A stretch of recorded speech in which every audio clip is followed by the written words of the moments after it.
Emily worked methodically in the restaurant's kitchen. She unloaded the huge dishwashers, wiped clean dishes with a towel, and loaded dirty ones again when the waiters brought them from the dining room. Their restaurant was the oldest and most famous in town. Getting a job here had been incredibly fortunate. Emily loaded another batch into the dishwasher and glanced at her watch. Her shift was ending soon, and she had to pick up her son. She had separated from his father a year ago, a man she'd married out of spite for her first love. She had discovered Walter was seeing someone else and dumped him right before prom, and married Ken hastily shortly after graduating from school.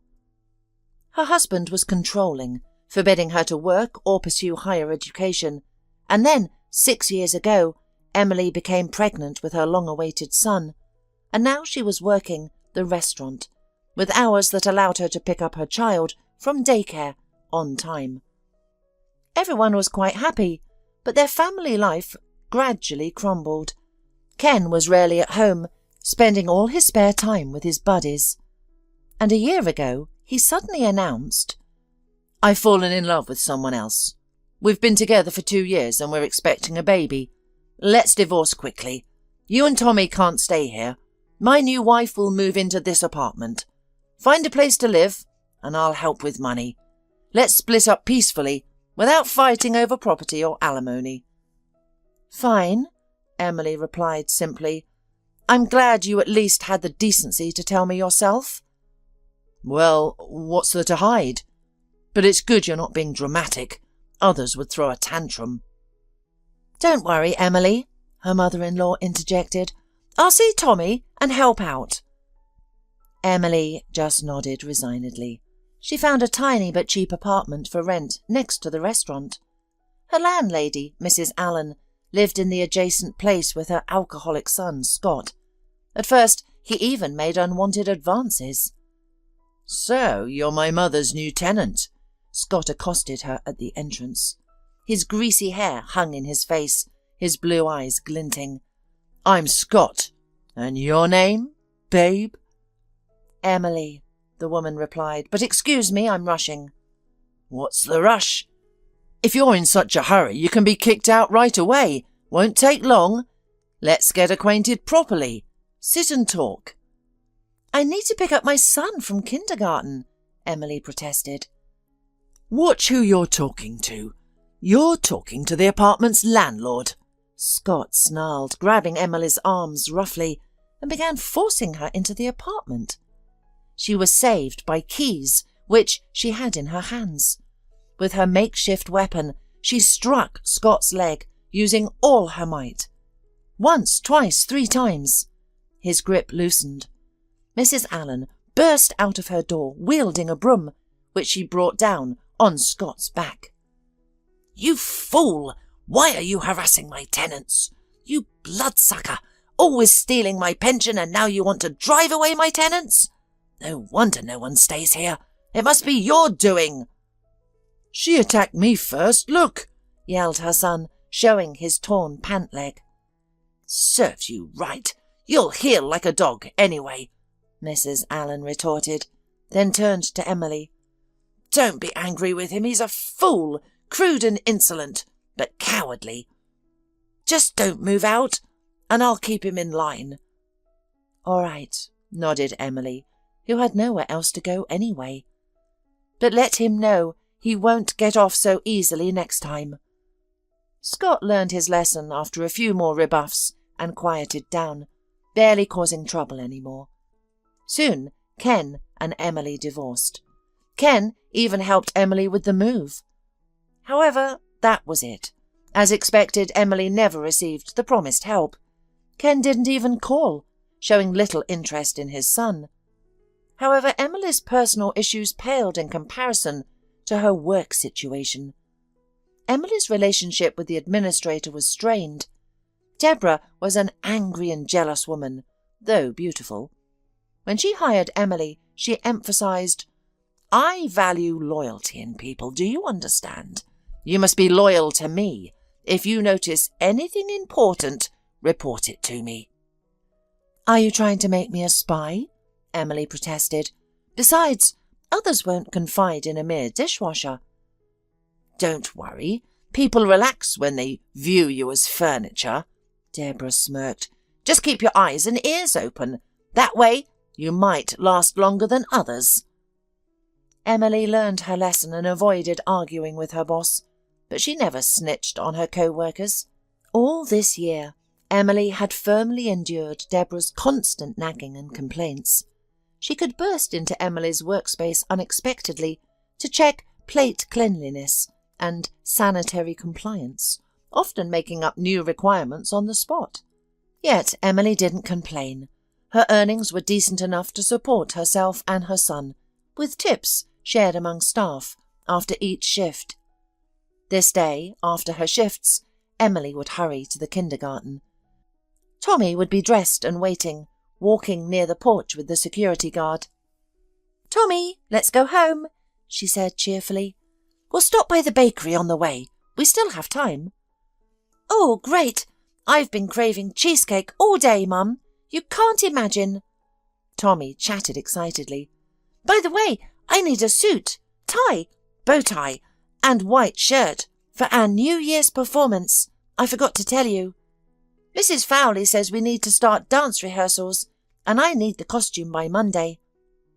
"Thanks for the notice," Emily smiled, kissing her son's rosy cheek. "We'll get you a suit, Tommy.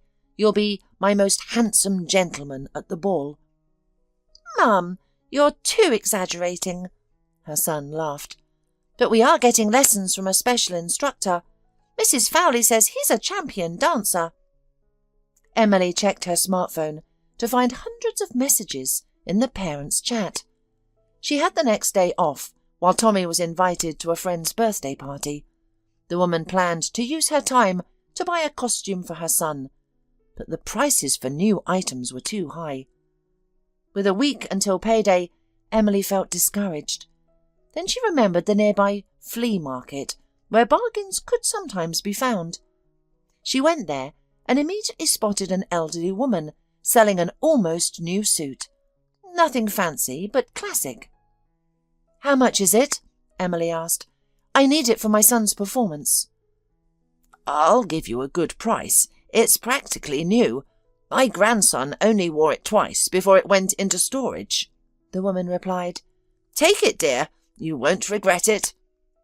Without hesitation, Emily bought the suit and went to the mall for a shirt and tie. The children had already finished playing on the trampolines and eaten their cake. That evening at home, she decided to check if the suit needed dry cleaning. She reached into the pocket and suddenly pulled out something thick, folded in half. It was a colour photograph of a beautiful young girl laughingly embracing a young man. It hit her like an electric shock. She had seen this picture before, but with a different person. Back in first grade, Emily had sat next to Walter, a serious and handsome boy.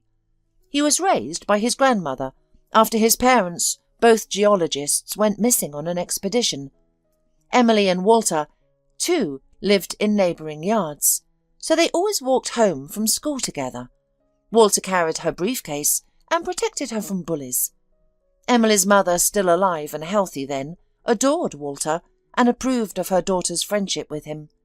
By the last grade, everyone could see it. Walter and Emily were a couple for life. They made plans for their future together.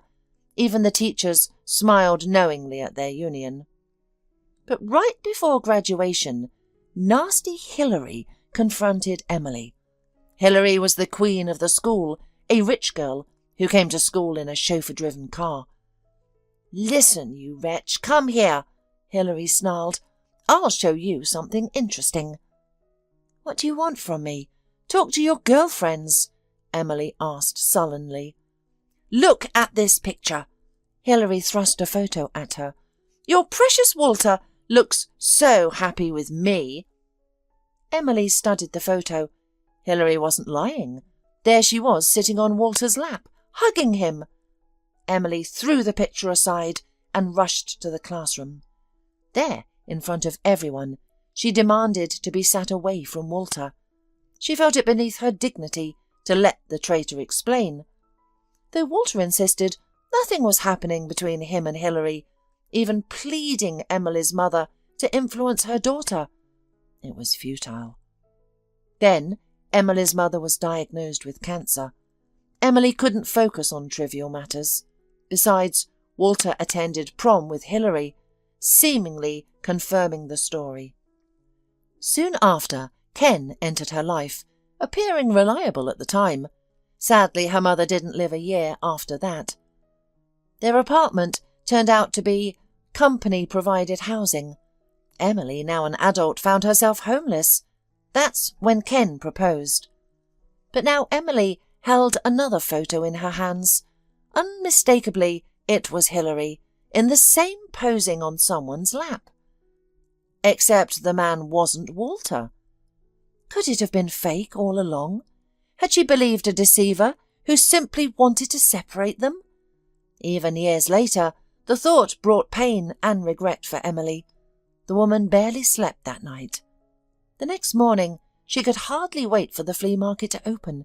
She took Tommy by the hand and hurried there, but the elderly merchant was gone. "Do you know the elderly woman in the grey scarf who was selling a suit here yesterday?" Emily asked one of the vendors, whose nose was red from the cold. "Mrs. Marsh, what do you want with her?" the woman asked suspiciously. "No complaints. She sold me something with a personal item in the pocket. The owner might want it back," Emily explained. "Don't bother looking. She won't be back for at least a week," sighed the vendor. "You see, Mrs. Marsh is a good woman, but she's had it rough. Poor health, and on top of that, her grandson's paralysed from the waist down. She's caring for him." "How might I find her?" Emily asked anxiously. "It's important." "My, aren't you persistent?" the woman remarked. "I don't know her address, but I can tell you how to get there." The next day she dropped her son at kindergarten early. She had a couple of hours before work. The restaurant opened at noon, so the directions led to Walter's house, her school sweetheart. Realising she wasn't mistaken, Emily felt excited. She had to ring the intercom for a long time. Finally, a panting male voice said, "Grandma, have you lost your keys?" "Walter, it's me," Emily said after some hesitation. "Let me in, please." The door opened. Emily rushed up to the second floor. There, in the doorway, in a wheelchair, Walter was waiting for her. "Hello," he said casually, as if nothing had happened. "Come in." "I found a picture," Emily said. "Accidentally bought a children's suit from your grandmother." "And realised that I wasn't guilty?" Walter grinned crookedly. "I told you then that it was a montage." Emily sighed. "I'm sorry to barge in like this." "Never mind. Almost no one comes to our house now. Grandma went to queue for milk this morning and I barely managed to wheel myself over to the intercom," Walter said. "Good thing you waited and didn't leave." "And what about you?" Emily asked cautiously. "I'm so sorry for you." "Yes," Walter nodded and smiled. "You probably don't know, but after that incident I was furious. I married Hilary impulsively. Her father helped me with my further studies. Then we opened a restaurant and started working. I became a chef, a pretty good one if I may say so. I even won competitions." "Oh, you always loved cooking," Emily smiled. "I've never eaten anything tastier than your scrambled eggs." "Don't exaggerate," Walter replied seriously and continued his story. "We didn't have children, and we quietly ran our business. Her powerful father retired and moved abroad. That's when Hilary started drinking and driving drunk. I didn't notice at first, and then it was too late. One evening, she picked me up from the restaurant after work and crashed into a concrete pillar. She walked away without a scratch, but I got a fractured spine and ended up disabled." "How awful!" Emily gasped. "Can nothing be done?" "The operation costs money, but there are no guarantees. My grandmother and I are saving up, but it's slow going." "Won't your wife help with the money?" Emily asked. "After all, it's her fault." "I never accused Hilary of anything," Walter answered with a sigh. "Then, a half-year later, she came and said a crippled man didn't interest her any more. She filed for divorce, and I agreed. it would be better. And left you broken in the care of your elderly grandmother, sighed Emily. Yes, we turned out to be quite different from Romeo and Juliet, Walter grinned. Tell me about yourself. What do you do? How do you live? They chatted for a while until Emily realised she had to hurry to work. Deborah would be furious if she were late. The young woman promised her former sweetheart she would return. Walter watched her leave with a smile. Downstairs at the entrance, Mrs. Marsh met Emily. She immediately recognised her customer and grinned. Had you guessed and remembered the address? No, someone at the market helped, and then I figured it out myself, said Emily. Mrs. Marsh, isn't there anything that can be done? What can we do? Sighed the woman. Surgery is necessary. I only have this apartment of value, so we can't sell it and live on the street. Yes, that's true. Do you mind if I visit? Of course not. Why should my grandson sit alone with an old woman? Bring your son, too. You brought him that suit, Granny added. I won't leave Walter any more, Emily promised firmly, surprising herself with her conviction. But the words were said. She hurried to work, feeling elated. From that day on, after taking her son to kindergarten, Emily spent a couple of hours at Walter's. They even gave her a set of keys to the house. Her school sweetheart came back to life before her eyes. Walter started getting out of bed in the morning with pleasure. He began cooking simple dishes again, though he hadn't been near the stove for a long time. Mrs. Marsh quietly rejoiced at the changes in her grandson's behaviour. On weekends, Emily brought Tommy to visit. He quickly made himself at home, baking cupcakes with grandmother and playing chess with Walter. Watching them from the sidelines, Emily thought this could have been her family, if not for that foolish mistake of youth. Time flew by quickly. Tommy learned his dance for the kindergarten performance when Emily's ex-husband suddenly reappeared in her life. He came with questions for Emily's landlady, then began making demands, acting as if he still had the right to do so. Tell me, where do you take our child on weekends? He doesn't have a normal home, and now his mother's got her hands full, going around with her lovers. You've got someone else, haven't you? Why do you even care? Emily asked, looking squeamishly at her ex-husband. Need I remind you who shared the bed with another woman for 2 years of our marriage? It's all your fault. You never loved me. Carla, on the other hand, values relationships. Ken immediately jumped up to defend his new partner. And anyway, this isn't about me. Yes, it is about you, Ken, Emily snapped. For 6 months, you haven't given a penny for your son, haven't visited him once. And now what? You've come to assert your rights? What's the big deal?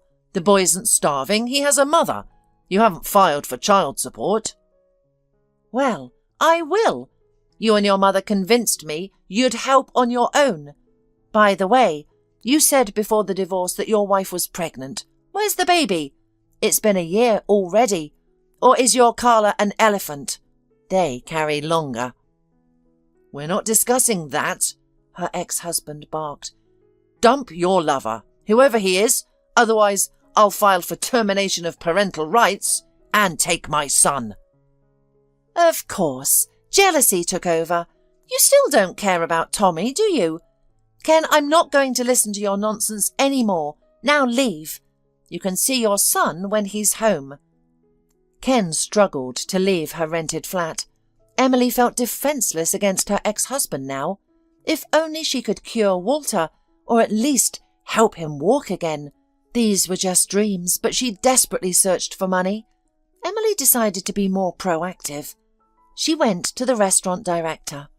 Mr. Koskoff wasn't a bad man, but he wasn't usually giving away money freely. He refused to give his employee a large sum.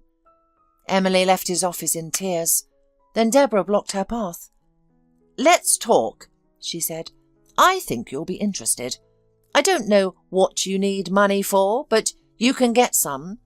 Of course, you'll have to do something in return." "What exactly?" Emily asked. "I desperately need the money."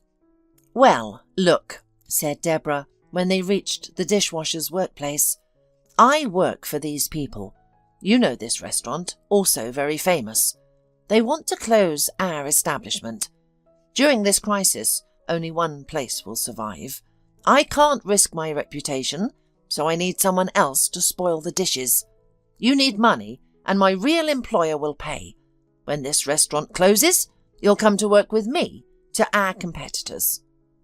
"No, I'm not going to earn money that way," Emily replied. "Besides, if anything goes wrong, you'll blame me, won't you?" "Of course. What did you expect?" Deborah laughed. "That's how it works. By the way, you can't refuse any more, my dear. You know everything now, which means you're in the same boat with me. Don't like it? Leave and do what you want. But no decent establishment in town will hire you again." "So I have no choice?" Emily asked. "Quite clever, really." "Yes, I'm good at planning," the supervisor smirked. "Here's your first task. Put this powder in a couple of guests' dishes. It's just a laxative, nothing serious will happen. The establishment will get negative reviews. Now, hurry up! Yesterday's dishes are waiting."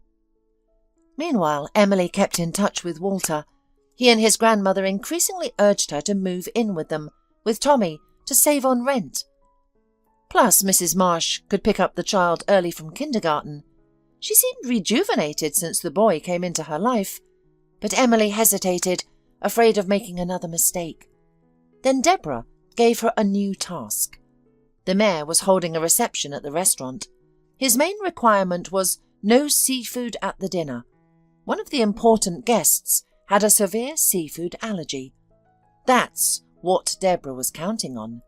Such a scandal would certainly not be hushed up. She discovered what the tall guest was allergic to, took out a concentrated solution, and asked Emily to pour it into his drink. "The noise will be great," the boss said, rubbing her hands together. "Can you imagine poisoning a man of that caliber?" "Yes," Emily replied and took the vial. Her boss held it with thin, gloved hands. "Look, don't confuse anything. I checked. He'll drink still mineral water and black coffee at the end of dinner." But the dishwasher had already made up her mind. She wasn't going to poison any guests. She knew the restaurant was Mr. Koskoff's life's work. He had started as a simple cook, made his fortune, but still loved to cook, especially when important people visited. Such a scandal would destroy him. Emily kept the vial. She planned to claim, "Your potion didn't work." When Deborah demanded a glass of sparkling wine to lift her spirits before the evening, Emily poured the vial's contents into her drink. After a few sips, the supervisor turned red and began swelling rapidly. Until then, she had kept her allergies secret.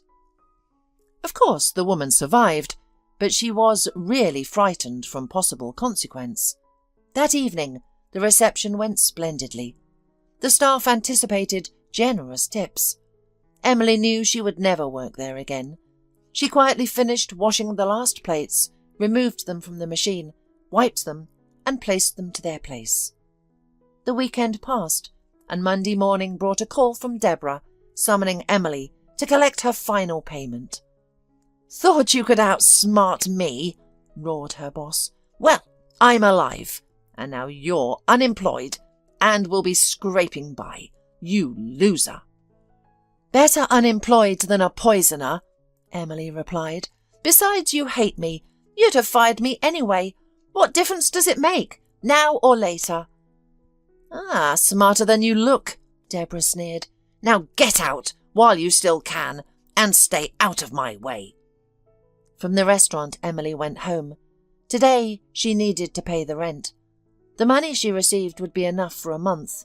But then what?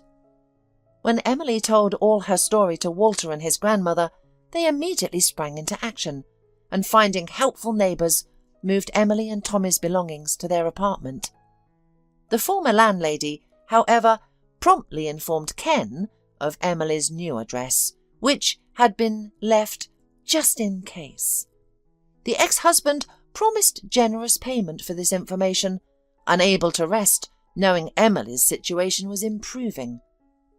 The next morning, Tommy went to kindergarten, and Emily was going to return a few hours later for her son's kindergarten matinee. She even felt relieved about losing her job.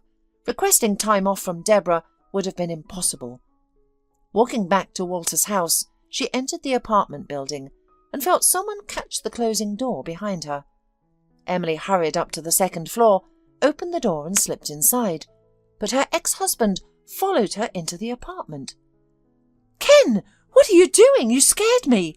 she cried, backing away. "I need to know where my wife is sneaking off to," he said indignantly. "Ex-wife," Emily corrected. "You have a new family." "That doesn't matter. So, who you live with?" Ken strode into the room, spotted Walter in his wheelchair, and laughed. "No surprise here. The lovebirds reunited, as I see. Congratulations on your wonderful life with a cripple." "That's none of your business," Emily snapped. "He's twice the man you are, and actually cares about my son."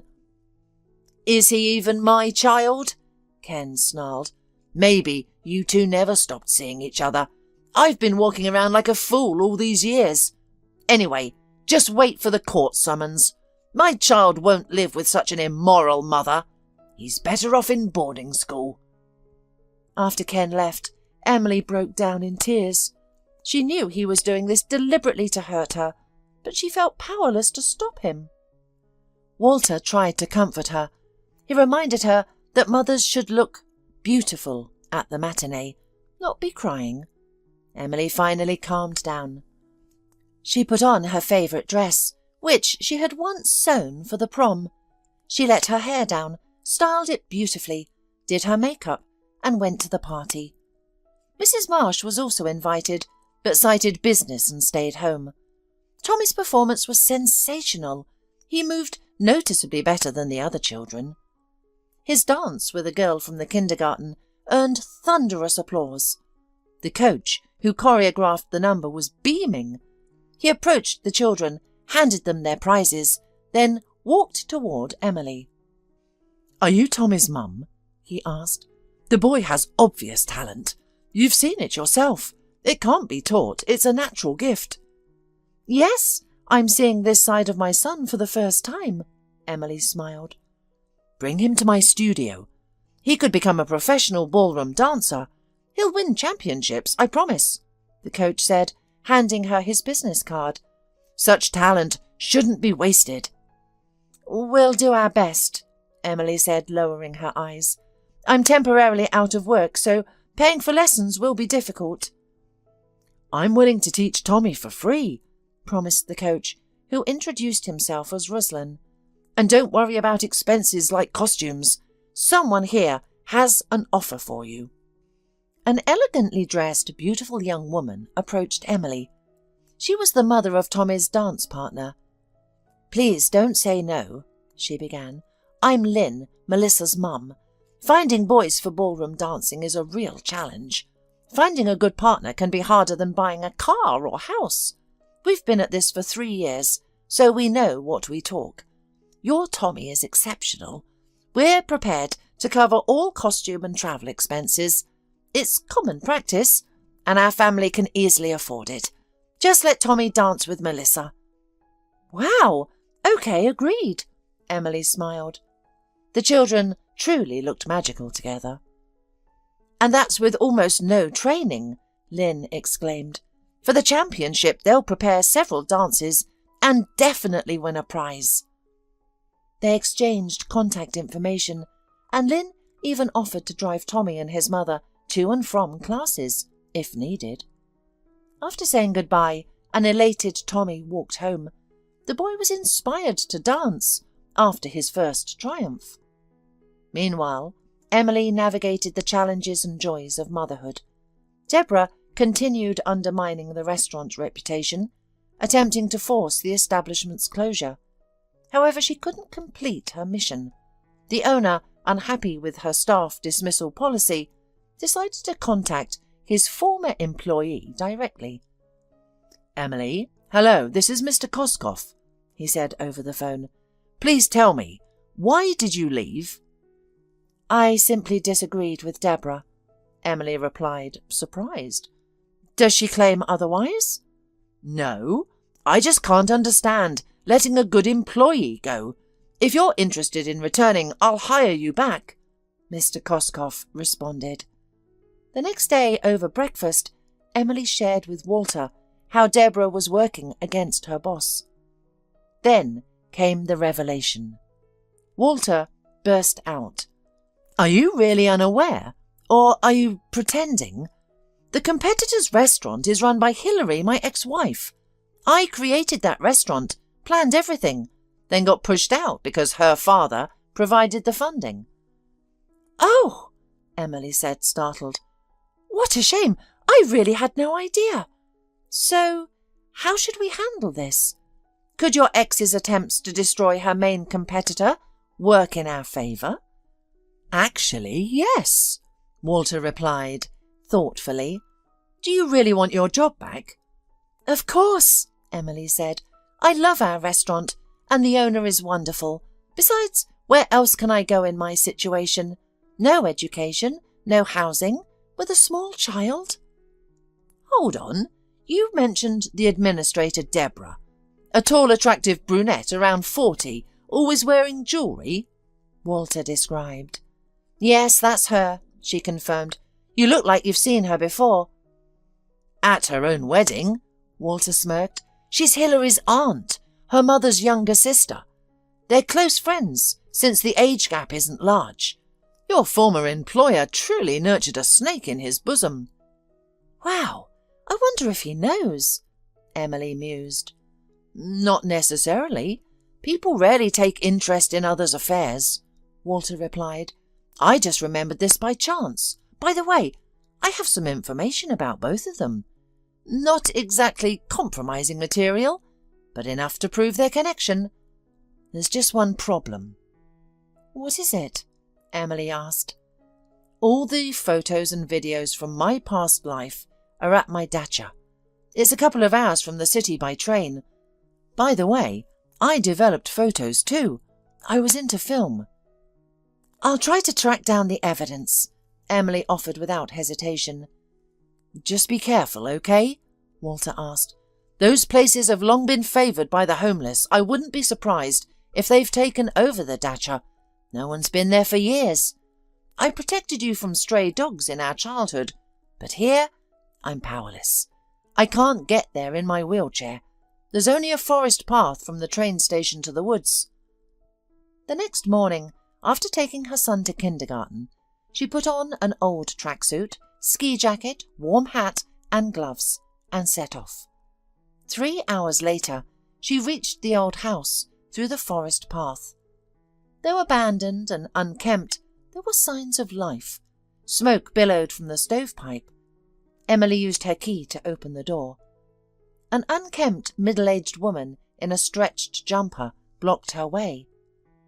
"What are you doing here with keys? Is this your house? There's nothing for you here. We're wintering, and we're not leaving," the homeless woman declared stubbornly. "I'm not asking you to leave," Emily replied with a smile. "I know you're wintering here. You see, the owner is paralysed, and I just need to collect some things. 5 minutes, then I'll go." "The poor man is paralysed. What a pity," sighed the woman. "Come in, I'm Wilma. This is Kelly and Ben." "How did you get in?" "Found the key in the spare room," Wilma smiled. "I'm actually from a neighbouring town. After my stepchildren had driven me from their father's cottage after his death, I was left homeless, and these unfortunate souls joined me. We took this little house. Nobody ever comes here. We even made jam in the summer. Would you like some currant leaf tea?" "Let's have some," Emily smiled.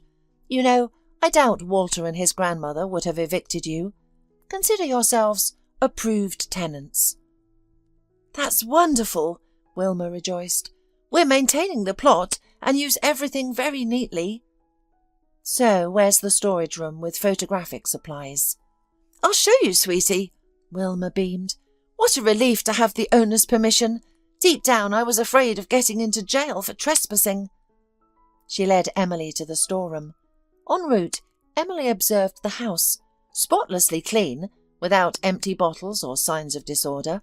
These people lived more like resort guests than squatters. Setting aside her thoughts, Emily began searching. She soon found a photo stack and carefully packed it in her rucksack. After exchanging phone numbers with Wilma, even the homeless had phones, she said goodbye and headed to the station. The return journey felt shorter and more cheerful. At home, Walter supported her decision about letting the homeless stay, especially after hearing the impression they made on Emily. "Call your former boss and arrange a meeting," Walter said after listening to the tapes. "Now you can back up your words with facts." "Is it really going to be possible to defend myself? You're saving me again," Emily smiled, "only this time from angry women and unemployment." "Well, knights always save their loved ones," replied Walter. "Nothing surprising here." "Do you still love me?" asked Emily, coming closer. "Never stopped," replied Walter. "To demand reciprocity in my position is foolish, I realise, but that's just the way it is." "Oh, stop it. I'm ready to marry you even now. Should we go to the registry office?" said Emily. "Are you proposing to me now?" laughed Walter. "It appears so." Emily smiled happily. "Do you agree or not?" "Granny, there's my wedding coming up," shouted Walter at the top of his voice. "You'll have to put aside your dying plans that scare me every day." "Where can I go now?" Mrs. Marsh entered the room, smiling happily. "And anyway, I'm only 70. I expect at least 2 more grandchildren." An hour later, Emily went to the restaurant for a difficult conversation with her former boss. Fortunately, he was available and agreed to see her. Though initially nervous in his office, she eventually gathered her courage. "Did you know that Deborah is related to the owner of your main competitor?" asked Emily. "Impossible!" exclaimed the former chief indignantly. "I would never meet, much less hire someone from a rival business. It would be foolish." "Then perhaps this is worth examining." Emily placed the photos on the supervisor's desk. "Great," Mr. Koskoff sighed. "I've been wondering who the traitor was, and she was right under my nose all this time. Oh, that's their ex-chef in the picture. Very talented guy. I wonder where he is now. Anyway, I need time to review all this information. What do you want in return?" "Only justice," said Emily tiredly, and left the office, finally allowing herself to tremble from the stress and adrenaline. She had to get Tommy from daycare. That evening Mr. Koskoff called, requesting a meeting. Emily invited him to Walter's home. The former boss understood everything instantly upon seeing a man in a wheelchair in the kitchen. "Was it for his operation that you asked the money?" Mr. Koskoff asked Emily. "I'll provide it. Interest-free loan, if you prefer." "Yes, that would suit us perfectly," replied Emily cheerfully. "What have you decided about the other matter?" "We'll fight the competition, but honestly, come back as administrator. The restaurant needs you. Would that work for you?" "Absolutely!" Emily could barely contain her joy. "Have you found a dishwasher yet?" "No luck, but you know how hard it is to find workers these days," replied Mr. Koskoff. "If you have someone in mind, hire them." "I think I can help," Emily smiled. "Of course, I'll advance it to you now, and don't delay the surgery. I understand too much time has been lost already." After Mr. Koskoff left, Emily and Walter submitted their marriage application remotely the next morning. They wanted to be married before the operation. The new administrator then went to manage the restaurant. The staff welcomed the change enthusiastically.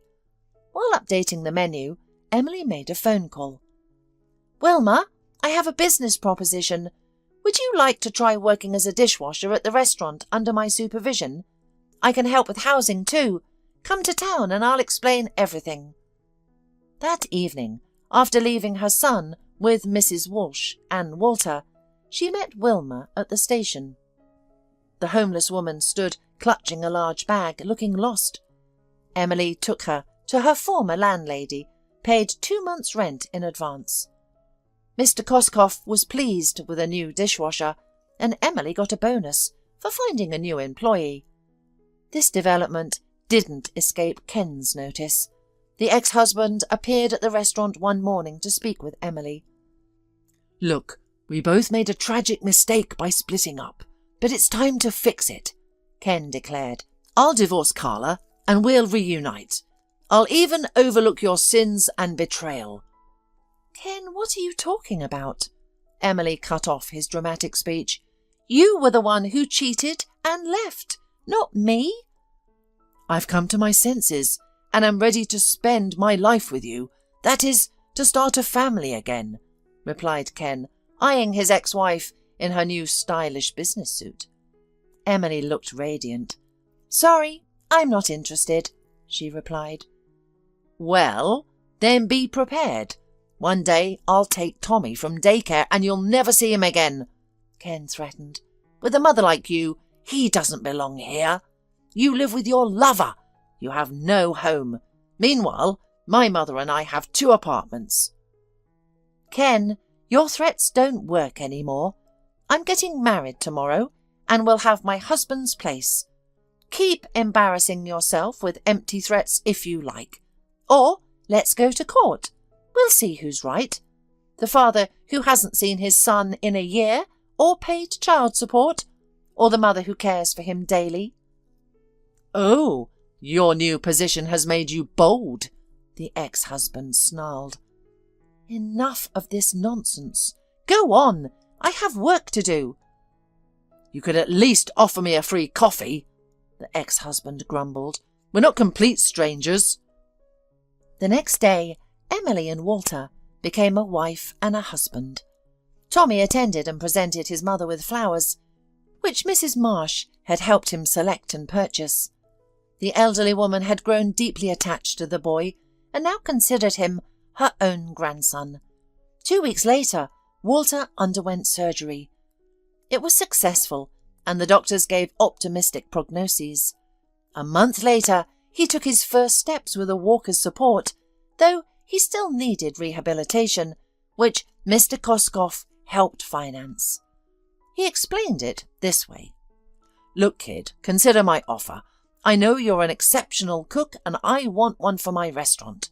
Focus on recovery, get better, then come work for me." "You know, I might still be on disability. I can probably work, but I'll need a cane," Walter replied. "No problem.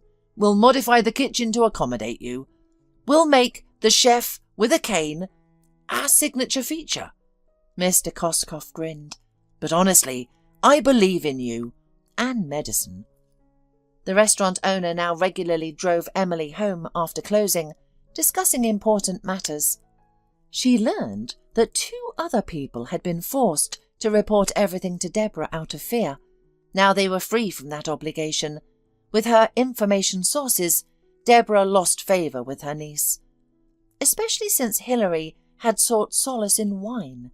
6 months later, her restaurant closed. It was officially listed for sale after she was declared bankrupt. It emerged that she owed money across the city, trading on her father's reputation.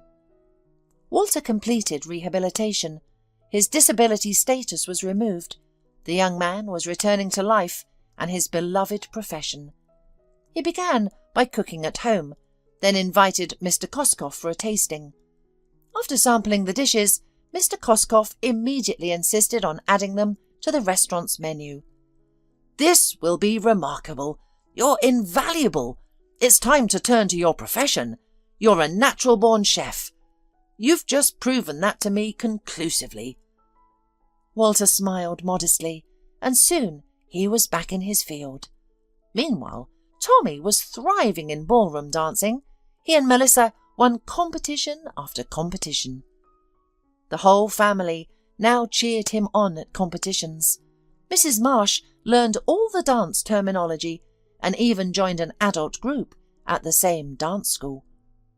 Walter smiled watching his granny shop for dance shoes. He never imagined he could be this happy again, especially when Emily shared news of her pregnancy.